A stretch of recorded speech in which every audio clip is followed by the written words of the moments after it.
Gusto nyo rin ba ma-experience mag-staycation sa isang container house na may pool?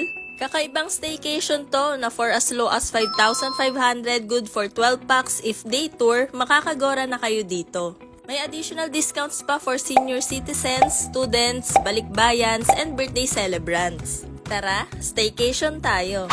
Welcome to Fresh Residences. Located ito sa Dasmariñas, Cavite, and ito nga daw ang first shipping container swimming pool in the Philippines. Nandito ay fully functional kitchen na kumpleto sa mga gamit pang luto, may gas stove, water dispenser, ref, and griller. May mga dining tables na rin dito. If ayaw nyo naman magluto, pwede kayo magpa-deliver sa Grab or Food Panda dahil umaabot sila dito. Then ito na ang kanilang unique na container swimming pool. Ang galing no, pwede palang gawing pool yung shipping container. Mahaba at solo nyo yung pool na yan. Pwede ang kids and adults dito dahil may mababaw and medyo malalim na part. Malamig lang yung tubig sa pool siguro dahil sa weather ngayon. Very Instagrammable nito at pwede pang my day.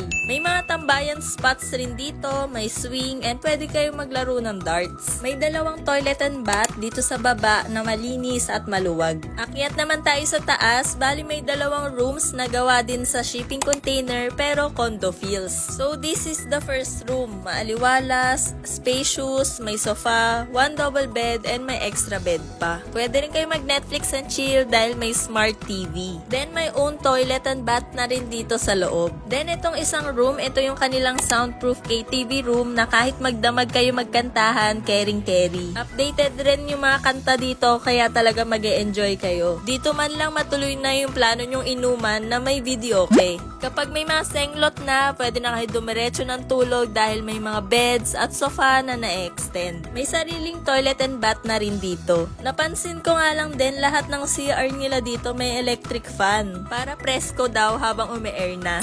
Kinagabihan, nagpa-setup kami nitong smokeless lava rock bonfire at dito na kami nagchismisan and chill. Bet nga rin namin dito kapag gabi dahil tahimik, peaceful, relaxing at malamig ang hangin. IG worthy din dahil ang ganda ng tama ng araw lalo na kapag sunset. Etong container house na pinagstayan namin can accommodate 12 packs pero kaya pa to hanggang 24 packs isasama yung isa pang container house. Very unique and modern itong staycation na to at very affordable pa. Pwede kayo mag-day tour or overnight at ito yung rates nila, pause nyo na lang. Lahat ng rates good for 12 packs na. Plus, may additional discounts pa yan if students kayo, elderly, balikbayan, or may birthday celebrants. So, parang magiging less than 1,000 per head lang yung magiging ambagan nyo. If naghahanap kayo ng quick getaway or pang barkada outings, pwede nyo i-consider dito sa Fresh Residences. Dito kayo mag-book sa FB page nila. Share ko na din itong kinainan namin na medyo malapit lang sa Fresh Residences. This is located along Aguinaldo Highway at dito kami nag-dinner sa Bike and Brew Club. Ang ganda ng place dito at very IG-worthy. May alfresco dining at meron ding indoor dining. Affordable and masarap din yung mga foods na ino-offer nila.